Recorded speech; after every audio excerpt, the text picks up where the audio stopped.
నమస్తే విజయ్ గారు. నమస్తే. బాగున్నారా? బాగున్నామండి. ఎలా ఉంది ఆరోగ్యం? బాగుంది. రైతు బిడ్డ. అవును. ఎన్నో విషయాల్లో ప్రావీణ్యత ఉంది మీకు. ఏ క్వశ్చన్ అడిగినా ఆన్సర్ చేసే కెపాసిటీ ఉంది అంటున్నారు. ఎక్కడి నుంచి వచ్చింది మీకు ఈ నాలెడ్జ్ అంతా? భగవంతుడు ఇచ్చిందండి. అంతే. ఎలా ఉంది ఇక్కడ రైతుల సమస్యలన్నీ తీరుతున్నాయా, లేకపోతే ఏమన్నా సమస్యలు ఇంకా ఉన్నాయి? రైతులు సమస్యాత్మకంగానే ఉన్నారు. ఓకే. అంటే ఈ గవర్నమెంట్ రైతుల గురించి పట్టించుకున్నటువంటి లేదు. ఎలక్షన్లో చెప్తున్నారు, ప్రతి ఎలక్షన్కి ముందు బడుగు బలహీన వర్గాలు అనేటువంటి దీంట్లో ఉండేది. ఓకే. ఇప్పుడు రైతులను ఆ వర్గంలో చేర్చుకున్నారు. ఓకే. ఈ ఎవరు చెప్పినా రైతు భరోసా ఇస్తున్నాము అని చెప్తున్నారు. బట్ దాంట్లో వచ్చేటువంటి మెయిన్ బెనిఫిట్ ఏంటంటే రైతు భరోసా ఇచ్చే డబ్బులు ఎలక్షన్ ముందు చెప్పింది ఏంటంటే 12,500 ఇస్తామని చెప్పింది గవర్నమెంట్, ప్రజెంట్ ఉన్న గవర్నమెంట్. సెంట్రల్ గవర్నమెంట్ 6,000 ఇచ్చేది దీనికి బిఫోరే స్టార్ట్ చేసింది. అది ఓకే, ఎలక్షన్కి బిఫోర్ స్టార్ట్ చేసింది. బట్ ఈ రోజున దాంతో కలుపుకుని 13,500 ఇస్తామంటున్నాడు మన ముఖ్యమంత్రి గారు. ఓకే. అది మీరు అనుకున్నది అది కాకుండా మా యాక్చువల్గా అయితే 18,500 రావాలి రైతుకి. ఓకే. రైతుని ఈ విధంగా మోసం చేశారనమాట. ఓకే. ఓకే. అలానే ఇంకో విషయం ఏంటంటే, ఒక రైతు రీసెంట్గా నా దగ్గర జరిగినటువంటి విషయం, నేను కిసాన్ సంఘ్ జిల్లా ప్రెసిడెంట్ని. ఓకే. నవ్వు మా దగ్గర మార్కెట్ పసుపు యార్డ్లో పసుపు కొన్నారు. ఆ రైతుకి స్లిప్ ఇచ్చారు, మన దుగ్గిరాల మార్కెట్ యార్డ్లో పసుపు అమ్మారనమాట. అతని ఫోన్కి ఓటీపీ వచ్చింది, మెసేజ్ వచ్చింది. సో అతను పసుపు ఏం చేశారు, 6,800 చొప్పున వాళ్ళు కొన్నారు, 6,875 రూపాయలు. ఆ పసుపుని రైతు వెళ్ళి డబ్బు అడిగితే లేదని అంటారు. అది ఏమైపోయిందో మిస్లీడ్ అయిపోయింది. ఓకే. పసుపు ఇక్కడే ఉంది, తీసుకెళ్ళమంటారు. పసుపు డెలివరీ ఇవ్వరు వాళ్ళు. ఓకే. ఓకే. మేము సంఘం తరఫున, కిసాన్ సంఘం తరఫున సమావేశం ఏర్పాటు చేస్తే ఇలా జరిగింది, ఏం చేయమంటారు అన్నారు.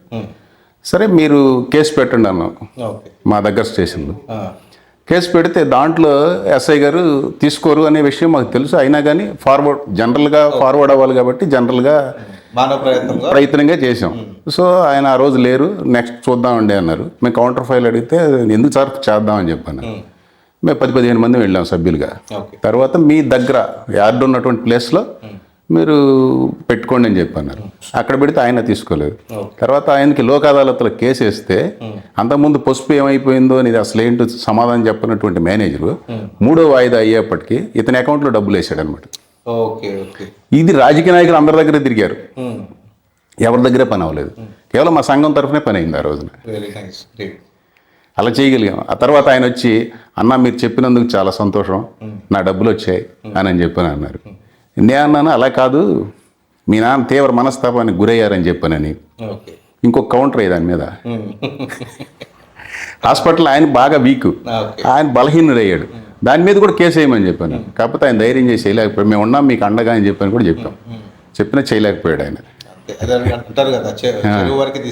తీసుకుపోతాం నీళ్ళు తాగిపోయలేం కదా, అలా అదే పరిస్థితి. చైతన్యం అనేది చాలా ఇంపార్టెంట్. చైతన్యం తేవడానికి చాలా ప్రయత్నం చేస్తున్నాం. ఎవరైనా ఇక్కడ అనేక రకాలైనటువంటి ఇబ్బందులు పెట్టిన ప్రతి వ్యవస్థ దగ్గరికి వెళ్ళి మేము ఎంతో కొంత మాట్లాడి ఏర్పాటు చేస్తున్నాం. అంటే నేను ఒక్కడే కాదు, మాకు ఈ కొల్లిపర మండలంలో దాదాపు 200 మంది ఆర్టీఐ సభ్యులు ఉన్నారు, అలానే కిసాన్ సంఘ సభ్యులు ఉన్నారు. మేమంతా కలిసి కామన్గా ఒక యూనిటీగా, కమ్యూనిటీతో పరంలే మాకు పనిలే, దాంతో కలిసి పని చేస్తున్నాం. మరి మీకు ఒక రాజకీయ నాయకుడు అంటే అలాంటిది మేమే ఒక వ్యవస్థను సృష్టించుకున్నప్పుడు ఇంకా రాజకీయ నాయకుడు మాకెందుకు? అంటే వాళ్ళు ఈగోకి వెళ్ళి మీకు అలా మేము ఎవరిని హర్ట్ చేయడం లేదు.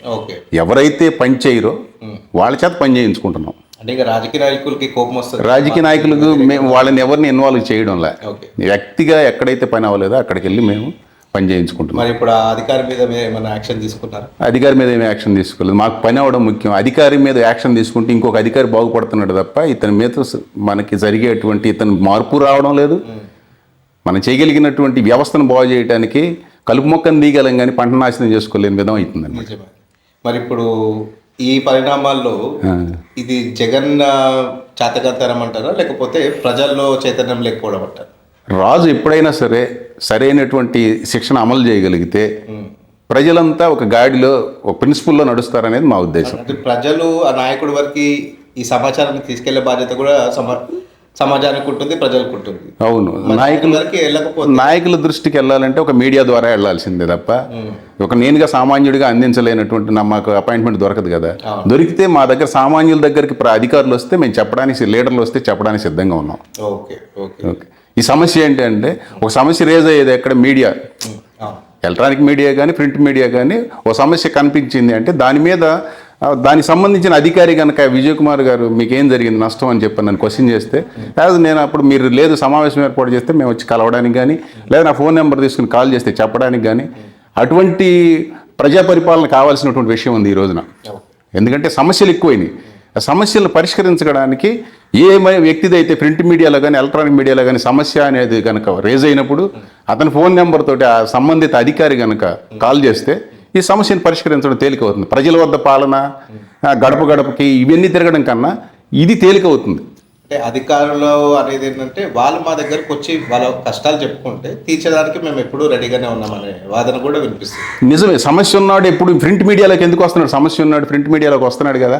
మీ ప్రింట్ మీడియాలో ప్రింట్ అయినప్పుడు లేదా ఎలక్ట్రానిక్ మీడియాలో సమస్యాత్మకంగా కనిపించినప్పుడు అతని సమస్యలో ఉన్నట్టు అతని దగ్గరికి రావాల్సిన బాధ్యత అది. అధికారి కాదు, వాళ్ళు ప్రజాసేవకులు. యాజ్ మీన్ నేను చెప్పాలంటే ప్రజాస్వామ్యంలో అధికారులు అనేవాళ్ళు లేరు, ప్రజా సేవకులు ఉన్నారు. నాటి అధికారి అనేది వాళ్ళు డెసిగ్నేషన్ పెట్టుకుంటున్నారు తప్ప యాజ్ ఐఏఎస్ కానీ ఐపీఎస్ కానీ ఎవరైనా ప్రజలకి కావాల్సినటువంటి సేవకులు, ప్రజలు నియమించుకున్నటువంటి వాళ్ళ దగ్గర క్వాలిటీ ఉంది. వాళ్ళని ప్రజానీకం నియమించుకున్నటువంటి ట్యాక్స్ కట్టి ఇంకో రూపంలో వాళ్ళకి శాలరీ ఇచ్చేసి వాళ్ళ బ్రతుకు తెరువు చూపించినటువంటి వ్యక్తులు వీళ్ళు. దేవుళ్ళు అనే చెప్పాల్సినటువంటి బాధ్యత కూడా ఉంది. రైతే రాజంటున్నారు కానీ రైతే అన్ని రకాల రైతే ఎప్పటి నుంచో చెప్తున్నారండి. రైతే రాజు అనేది రాష్ట్రపతి దగ్గర నుంచి కింద మనకు తెలిసినటువంటి అత్యంత చిన్న ఎంప్లాయీ కానీ లేదంటే స్వీపర్ రోడ్డు ఊడ్చేవాళ్ళు అంటే చిన్న ఉద్యోగంలో ఉన్నటువంటి వ్యక్తులు కానీ చెప్పేది ఏంటంటే మేమంతా రైతు బిడ్డలం, రైతు కుటుంబం నుంచి వచ్చామని చెప్తారు. బట్ ఎక్కడ కూడా రైతుకి న్యాయం చేసినటువంటి దాఖలాలు నేను చెప్పినటువంటి వ్యక్తి కూడా ఇంతకుముందు చెప్పాను చూడండి, ఒక మేనేజర్ అని, ఆ మేనేజర్ కూడా రైతు కుటుంబం నుంచి వెళ్ళినాడే. కానీ సఫర్ అవుతుంది ఏంటంటే రైతు వ్యవసాయం చేసేవాళ్ళే. ఈరోజు కేవలం రైతు అనేవాడు ఒక ఆహారాన్నే కాకుండా కావలసినటువంటి ఆక్సిజన్ రైతు ద్వారానే వెళుతుంది. ఒక రైతు చేలో మొక్క పెడితేనే ఆక్సిజన్ ప్రొడ్యూస్ అవుతుంది. జనరేట్ అయ్యేది ఎక్కడంటే ఆక్సిజన్ జనరేట్ అయ్యేది ఈ జీవరాశి బ్రతకడానికి కావాల్సినటువంటి పూర్తి విలువల్ని, పూర్తి ఆహారాన్ని, తిరగడానికి కావాల్సినటువంటి అన్ని సౌకర్యాలను కల్పించేది ఎవరంటే రైతే. మంచి నాలెడ్జ్ ఉంది మీకు ఈ విషయంలో. అయితే మీరు ఈసారి ఎవరు నాయకులు ఉండాలనుకుంటున్నారు, జగన్ లేకపోతే చంద్రబాబు నాయుడు? 33,000 ఎకరాల భూమిని ఇచ్చారు రాజధానికి. ఇక్కడ అంటే ఈ గవర్నమెంట్ రాబోయే ముందు ఈ ఏరియా మొత్తం పంట కన్నా విపరీతమైనటువంటి ఎస్టాబ్లిష్మెంట్ అవుతుంది అనే ఉద్దేశంలో ఇక్కడ విపరీతమైనటువంటి కాస్ట్ వచ్చింది ల్యాండ్కి. ఏది సిఆర్డిఏ పరిధిలో ఉన్నటువంటి టోటల్ ల్యాండ్ మొత్తానికి విపరీతమైనటువంటి కాస్ట్ వచ్చింది. ఈ రోజున జగన్ గారు వచ్చేసి 3 రాజధానులు అన్నాడు ఆయన. కేవలం అంటే ఆయన ఉద్దేశంలో 3 చోట్ల డెవలప్ చేయాలనే ఉద్దేశం ఉంటే ఉండొచ్చు. బట్ ఇది డెవలప్ చేయకుండా మిగతా 2 చోట్ల చేయాల్సినటువంటి అవసరం లేదు కదా. ఉన్నదాన్ని ఫ్రీగా ఇచ్చినటువంటి ఆహారాన్ని వండి ఇంట్లో పెడితేనే తినటం చేత కానప్పుడు మనం వండుకుని, అన్నం వండుకుని, కూర వండుకుని, బియ్యం వండుకుని, కుండ తెచ్చుకుని, స్టవ్ తెచ్చుకుని మనం చేయగలమా? ఏ లీడర్ అయినా అంటే ఉంటే ఒక్క క్యాపిటలే ఉంటాయి. సపోజ్ అమరావతి క్యాపిటల్ అయితే ఆ ఏరియాని డెవలప్ అవుతుంది. 3 స్టేట్స్ ఉంటే 3 రాజధానులు ఉంటే అంత డెవలప్ అవుతుంది అనే ఒక ఆలోచన నిజమే. ఓకే సార్, కాదని అనడంలా. బట్ ముందు అసలు ఒక టౌన్ ఏర్పాటు చేశారు కదా మన పెద్దవాళ్ళు, మనకు ఒక ఇల్లు ఇచ్చారండి. ఈ ఇంటిని మనం దీన్ని ముందు రంగులు వేయించుకుని ఇచ్చేసుకుంటే నీకు కావాలంటే మన పిల్లలకి పైన ఇంకో స్టైర్ వేయచ్చు, లేదంటే మనకి ఇంకో గెస్ట్ హౌస్ కట్టుకోవచ్చు, ఇంకోటి చేయొచ్చు. బట్ ఈ ఉన్నదాన్నే మనం డెవలప్ చేసుకోలేనప్పుడు, ఉన్నదానికి రంగు అయినప్పుడు కొత్తదానికి ఏమి వేస్తాం? ఇంకా మొత్తం ఎక్కడ కడతాం పునాదులతో సహా? కొంచెం టైం ఇస్తే ఆయన చేయగలుగుతారు. ఇంకో టైం అంటే మరి ప్రజానీకం తీర్పు ఇవ్వాలిగా. ప్రజా కోర్టులో పడ్డప్పుడు ప్రజలు తీర్పు ఇచ్చిన దాన్ని బట్టి ఆయన చేయగలరో లేదా అనేది. ఆయన ఇప్పటి వరకు 5 సంవత్సరాలు ఏం చేశారంటే అక్కడ ఇటుకు కూడా పెరగలేదు కాబట్టి ప్రతివాడు కూడా నమ్మలేం కదా. ఓకే, సో మీ ఓటు ఈసారి జగన్కి డౌటే అంటారు అని ఆవేల్టి పరిస్థితులను బట్టి చూడండి, మీరే ప్రజల్లో చైతన్యం రావాలంటే మీరే స్ట్రాంగ్ గా చెప్పలేకపోతున్నారు. మీ ఓటు ఎవరికి ఇస్తారా? అంటే రాజధానికి మాకు రేపొద్దున ఇచ్చేటువంటి మేనిఫెస్టోని బట్టి కదా మనం ఫాలో అవ్వాల్సింది. ఎవరి పరిపాలన బాగుంది, చంద్రబాబు నాయుడుది, జగన్? అభివృద్ధి కావాలండి. అభివృద్ధి కావాలంటే చంద్రబాబు నాయుడు గారు గతంలో అక్కడ ఉన్నటువంటి ఏమీ లేని, అంటే 9 నెలలు పసిబిడ్డనిస్తే నేను డెవలప్ చేస్తానని ఎంతో కొంత చేయగలిగాడు ఆయన. ఓకే. ఆయన చిన్న చిన్న సైజు చిన్నపిల్లలకి జుబ్బాల్లాగా తయారు చేశాడు ఆయన. బట్ ఈయన జుబ్బాలు కూడా వేస్ట్, నేనేదో 3 చోట్ల 3 ఇచ్చేస్తానని చెప్పానని ఈయన చెప్తున్నాడు. అభివృద్ధి అనేది ఎక్కడ జరుగుతుంది? మన ఏరియాలో ఒక చోట ముందు ఇల్లు కట్టుకుంటే మిగతా పర్యావరణం మొత్తం మనం డెవలప్ చేసుకోగలం. అసలు ఇల్లే లేనప్పుడు ఇప్పుడు పిల్లలు రాజధాని అని రాయమంటే మన బొత్స సత్యనారాయణ గారు అడుగుతున్నారు రాజధాని ఏది అంటే ఆయన అంటున్నాడు. తప్పితే ఆయన రాజధాని అమరావతి అనో లేదా ఒక రాజధానిని పిల్లల్ని అడుగుతారు, క్వశ్చన్ అడుగుతారు. రేపు చెప్పాలంటే ఏం చెప్తారు? ఆంధ్రప్రదేశ్ రాజధాని ఏది అని అంటారు. అమరావతి అని చెప్పగలం. అంటే ప్రపంచంలో ఏ దేశంలో లేనటువంటి కొత్త విధానాన్ని మన పరిపాలన వస్తుంది. అని ఫైనల్ గా దానికైతే ఇప్పుడు ఒక స్టాప్ వచ్చేసి అమరావతి రాజధాని అనేది కన్ఫర్మ్ అయింది. ఇప్పుడు పిల్లల వాళ్ళ బుక్లో రాసుకోవచ్చు అనేది ఇప్పుడు జస్ట్ మన కేంద్రం డిక్లేర్ చేసింది కాబట్టి. మరి దానివల్ల అది కొంచెం ఫేవర్ అవుతుందా జగన్? ఫైనల్ గా ఒక రాజధాని ఫైనల్ గా అంటే ఆయన డిక్లేర్ చేయలేదు కదా, సెంట్రల్ బీజేపీ గవర్నమెంట్ డిక్లేర్ చేసింది కదా. నేను రాజధాని అని చెప్పానని జగన్ గారు మనకి ఇది అమరావతి రాజధాని అని ఈ రోజు కూడా ఆయన డిక్లేర్ చేయలేదు కదా. ఆయన 3 రాజధానులు అనేది వినపడుతుంది. ఋషికొండ మీద ఇదని చెప్పానని, డెవలప్ చేస్తున్నామని, అమరావతి అని, షిఫ్ట్ అవుతున్నామని రకరకాల వాళ్ళే క్లారిటీ లేదు. నిన్న రాత్రి మేము వచ్చేటప్పుడు కారులో డ్రైవర్తో మాట్లాడితే మేము ఒక ప్రజాప్రతినిధి దగ్గరికి వెళ్ళాల్సిన అవసరం లేదు, ప్రతిదీ మా ఇంటికే వస్తుంది. ఇళ్ళ పట్టాలు కానివ్వండి, వాలంటీర్లు ఏదన్నా పెన్షన్లు ఇంటికే తీసుకొచ్చి ఇస్తున్నారు, మాకు ఎలాంటి సమస్యలు లేదు, అంతా బాగానే ఉందని ఆయన అయితే కంప్లీట్ పాజిటివ్గా చెప్తున్నారు. ఓకే, అది కూడా వాస్తవమే. ఒక సామాన్యుడు అంటే అవసరం లేని, అంటే రాజ్యాంగబద్ధంగా అవసరం లేనటువంటి వ్యక్తికి అందుబాటులో ఉంది గవర్నమెంట్. రాజ్యాంగబద్ధంగా ఏదైనా సమస్య ఉంటే పరిష్కారం చేసుకోవడానికి వెళ్ళాల్సిన వ్యక్తికి అందుబాటులో ఉండాలి కదా. ఇప్పుడు అతనికి ఇంటి దగ్గర నుంచి లేవలేని పెద్ద ఆయన ఉంటాడు, మన ఇంట్లోనే పెద్ద ఆయన ఉంటాడు, ఆయనకి అన్నీ తెచ్చి పెడతాం. బట్ ఆయన టౌన్కి రావాలంటే మనం ఆయనకి రావాల్సిన అవసరం లే. అయితే బాగా గుర్తు చేశారు. నిన్న ఆ డ్రైవర్ చెప్తున్నది వాళ్ళ నాన్నగారికి ఇళ్ళ పట్టా ఒకటి ఇస్తామని చెప్పి చంద్రబాబు నాయుడు గవర్నమెంట్ ఉన్నప్పుడు హామీ ఇచ్చినారంట. సో యాక్సిస్ బ్యాంక్లో అకౌంట్ ఇవ్వమనంటే ఆయన వెళ్తే ఆయన తమ్ ఇంప్రెషనే కావాలన్నారు. ఆయనకు పెరాలసిస్ వచ్చింది. సో ఆయన చేయలేదు, సైన్ పెట్టమంటారంట వాళ్ళు. సో అది కాక ఆగిపోయింది. జగన్ గవర్నమెంట్ వచ్చిన తర్వాత పట్టా తీసుకొచ్చి డైరెక్ట్ వాళ్ళ ఇంటికి తీసుకొచ్చి ఆయన చేతిలో పెట్టారనే మాట ఆయన చెప్తారు. వాస్తవం ఇది కేవలం జగన్ గవర్నమెంట్ ఒక్కటే ఇవ్వలేదండి, సెంట్రల్ గవర్నమెంట్ కూడా ఫండింగ్ ఇస్తేనే జగన్ గారు ఇవ్వగలిగారు. ఈ రోజు వాళ్ళే ఉన్న మంచి టర్మ్స్ వల్ల 2024కి ప్రతి పౌరుడికి ఇల్లు గూడు ఇవ్వాలనేటువంటి ఒక నినాదంతో సెంట్రల్ గవర్నమెంట్ అటల్ ఆవాస్ యోజన అనే దాని పథకం కింద ఈ ప్రతి ఒక్కరికి ఇచ్చారు.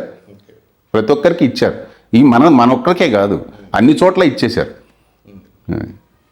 అది ఇవ్వాలి అనేటువంటి ఉద్దేశం సెంట్రల్ గవర్నమెంట్ ఫండింగ్ ఇచ్చింది, దాన్ని ఈయన యూటిలైజ్ చేశారు. ఎక్కడెక్కడ కావాలో అక్కడెక్కడ ఇచ్చారు. కేవలంగా వీళ్ళు అభివృద్ధి చేయడంలో వెనకడుగేశారు, కానీ ఇవి ప్రజల వద్దకి పెన్షన్లు ఇవ్వడంలోనూ సచివాలయ వ్యవస్థ అవి కొంతవరకు బెటరే అదే ఉన్న దాంట్లో. చంద్రబాబు నాయుడు అభివృద్ధి చంద్రబాబు నాయుడు అనే మాట అయితే అందరి దగ్గర వింటున్నాం. అయితే ఇప్పుడు మరి చంద్రబాబు నాయుడుకి వయసు పైబడుతుంది. రేపటి రోజు చంద్రబాబు నాయుడు గారు కనుక బయటికి వచ్చి పనులు చేయలేని పరిస్థితిలో లోకేష్ నిజంగా పార్టీని ముందుకు తీసుకోగలుగుతారు అనుకుంటారు? అంటే తండ్రి పర్యవేక్షణలో ముందుకు వెళ్తారేమో. అంటే ఆయన కూడా ఒకసారి కొత్త అవకాశం కదా, క్యాలిబర్ ఉందంటారా? మీరు ఆ రిస్క్ చేయగలుగుతారా? ఆ రిస్క్ అంటే ఈ రోజు ఉన్నటువంటి గవర్నర్ ఎవరంటే మధ్య తరగతికి ఈ రోజున బిలో పవర్టీ లైన్ కింద ఉన్నవాడికి ఇబ్బంది లేదు ఈ గవర్నమెంట్లో. అబోవ్ పవర్టీ లైన్ ఉన్న వాళ్ళకి ఇబ్బంది లే. మిడిల్ క్లాస్ ఈ రోజున మిడిల్ క్లాస్ ఒక్కరికే. ఒక విషయం ఏంటంటే ఈ రోజున ఈ గవర్నమెంట్ మీద ద్వేషం ఏమి లేదు మనకి. ఓకే, ఎందుకంటే ఒక రోడ్డు మీద వెళ్ళాలి అంటే ఫ్యూయల్ ఎక్కువ ఖర్చు అవుతుంది. బండికి ఉన్నటువంటి మొబైల్ ఏదైనా రిపేర్ సెక్షన్ ఎక్కువ అవుతుంది. ఆయన వెళ్ళే కారులో ఇబ్బంది లేకపోవచ్చు, గవర్నమెంట్లో ఉన్నటువంటి అధికారులు కానీ లేకుంటే ఈ రోజున మినిస్టర్స్ కానీ ఎవరైనా వెళ్ళే దాంట్లో వాళ్ళకి ఇబ్బంది లేకపోవచ్చు. దీనివలన మనకి దేశం మీద బర్డెన్ ఒక వెహికల్ నడిపే వాహన చోదకుడికి వచ్చేప్పటికీ ఒక్కొక్కరికి ఎంత బర్డెన్ పడుతుంది. మనకి 60 కిలోమీటర్లు ఇచ్చేటువంటి వెహికల్కి 40 కిలోమీటర్లతోటే మనం ఎండ్ అయిపోతుంది. ఎందుకంటే రోడ్డు వ్యవస్థ బావాల. ఈ రోడ్డు వ్యవస్థ బాగున్నప్పుడు ఈ గుంతల్లో వెళ్ళేప్పుడు సస్పెన్షన్స్ పోతాయి, మరి పైపెచ్చు బండి రిపేర్ వస్తుంది. కేవలం ఒక చిన్న చిన్న 2 వీలర్స్ అయితే ఓకే, 4 వీలర్ ఉంది, ఇప్పుడు పెద్ద మంచి ఖరీదు గల కార్లు ఉన్నాయి, వాటన్నిటికీ ఒకసారి షెడ్కి వెళ్తే ఎంత ఖర్చు అవుతుంది? ఇదంతా ఎవరు దీనివల్ల ప్రతి ఒక్కడు మనం 2 గంటల్లో ఇక్కడ నుంచి హైదరాబాద్ నుంచి రావడానికి 5 గంటలు పడుతుంది విజయవాడకి, కానీ విజయవాడ నుంచి ఇక్కడ రావడానికి 2 గంటలు పడుతుంది. సో దానివల్ల ఏమవుతుంది, ప్రతి ఒక్కడు అక్కడి వరకు వచ్చిన తర్వాత ఇక్కడ రావడానికి మనం అభివృద్ధి ఏం చేస్తున్నాం ఈ రోజున? మనం ఇక్కడ సరైన రాజధాని సరైనటువంటి వసతులు లేనందువల్ల పక్కన ఉన్నటువంటి హైదరాబాద్ సిటీని డెవలప్ చేస్తున్నాం, మన పక్కన ఉన్నటువంటి బెంగళూరు సిటీని డెవలప్ చేస్తున్నాం, అదేవిధంగా మద్రాస్ సిటీని డెవలప్ చేస్తున్నాం, మన పక్కన ఉన్న 3 రాష్ట్రాలు అభివృద్ధి చెందుతున్నాయి, వాళ్ళు 2 అంటున్నారు. మాది బేసిక్గా నేను హైదరాబాద్లో ఉంటున్నాను కాబట్టి ఓట్ల విషయానికి వస్తే, పదవి విషయానికి వస్తే ఉట్టి డెవలప్మెంట్ ఉంటే దెబ్బ అయిపోతున్నారు. ఇప్పుడు కేసీఆర్ చేసినంత డెవలప్మెంట్ ఇండియా మొత్తంలోనే అంత డెవలప్మెంట్ లేదనేది ప్రతి ఒక్కళ్ళు యాక్సెప్ట్ చేయాల్సిన విషయం. కాకపోతే అక్కడ దెబ్బ అయిపోయింది ఎక్కడ, రూరల్లో రైతులు. మీరు అన్నట్టే ఈ ప్రాబ్లమ్స్ ఏవైతున్నాయో దానివల్లనే ప్రభుత్వం మారింది అక్కడ. ఈసారి పరిస్థితులు చూస్తుంటే జగన్ కనుక రియాక్ట్ అవ్వకపోతే తొందరగా ఈసారి గవర్నమెంట్ మారే పరిస్థితి కూడా అనిపిస్తుంది, కాదంటారా? గవర్నమెంట్ మారవచ్చు. ఇంకో విషయం ఏంటంటే ఈ జగన్ గారు మారాల్సిన దానికన్నా ముందు ఏంటంటే అసెంబ్లీలో మాట్లాడాల్సినటువంటి మెయిన్, నా ఒపీనియన్ చెప్తున్నాను, ఒక వ్యక్తికి ఒక చిన్న ఉద్యోగం చేసే వ్యక్తిని మనం తీసుకెళ్ళి జాయినింగ్ ముందు ఒక 3 నెలలు 2 నెలలు 4 నెలలు ట్రైనింగ్ ఇస్తాం. బట్ ఒక అసెంబ్లీకి ఎలక్ట్ అయినటువంటి వ్యక్తికి కనీసం ఒక ఐపీఎస్, ఒక రిటైర్డ్ జడ్జి, ఒక ఐఏఎస్ చేత ఇది అన్పార్లమెంటరీ లాంగ్వేజ్ని ఎందుకు మాట్లాడకూడదు అనేటువంటి విషయాన్ని ఎందుకు తెలియజేయట్లేదు నాకు అర్థం కావడం లేదు. అసెంబ్లీలో మాట్లాడే భాష ఇది నేరపూరితమైంది, ఇలా మాట్లాడకూడదు, ఇలా వ్యక్తిని దూషించకూడదు అనేటువంటి విధానాన్ని ఎందుకు నేర్పట్లేదు నాకు అసలు ఆ రాజ్యాంగంలో ఉందా, లేకుంటే ఉన్నదాన్ని ఎందుకు అమలు చేయడం లేదనేది కూడా మాకు అర్థం కాని విషయం. అయితే ఇంకా భయంకరంగా మారిపోయినాయి ఆంధ్ర పాలిటిక్స్. అవును, నువ్వు తిట్టినావంటే నువ్వు అమ్మని తిడితే అక్కని తిడితే కొడుకుని తిడతావు అన్నట్టే చాలా భయంకరంగా మారిపోయింది. అవును, చాలా మంచి పాయింట్ రేజ్ చేసినారు. ఎందుకంటే రేపటి భవిష్యత్తుకి వీళ్ళు ఒక మంచి ఎగ్జాంపుల్ సెట్ చేయట్లేదు అన్న ఫీలింగ్. రేపు ఎలక్షన్ అయిన తర్వాత అయినా, 24 ఎలక్షన్ అయిన తర్వాత అయినా ప్రతి అసెంబ్లీలో గెలిచినటువంటి ప్రతి ఎమ్మెల్యేకి కూడా నా నుంచి నేను చెప్పేది, నాకున్న నాలెడ్జ్ భారత పౌరుడిగా I advise to AP government, ప్రతి వ్యక్తిని కనీసం 1 నెల 2 నెలలు ట్రైనింగ్ ఇచ్చిన తర్వాత అసెంబ్లీలో అడుగుపెట్టే విధానాన్ని ఏర్పాటు చేయాల్సింది. ఎందుకంటే మన దగ్గరే అంత నీచంగా మాట్లాడుతున్నారు, మిగతా అసెంబ్లీలో మనకు చూడలేదు. పక్కన తెలంగాణ చూసినా అంత అన్పార్లమెంట్ లాంగ్వేజ్ వాడటంలే. అందువల్ల కనీసం మన ఏపీకైనా ఫస్ట్ స్టార్ట్ చేయాల్సినటువంటి అవసరం ఉందనుకుంటున్నాను నేను. ఖచ్చితంగా. థ్యాంక్ యూ సో మచ్ అండి, మీ విలువైన సమయాన్ని ఇచ్చినందుకు. Thank you. Let's meet soon. Okay.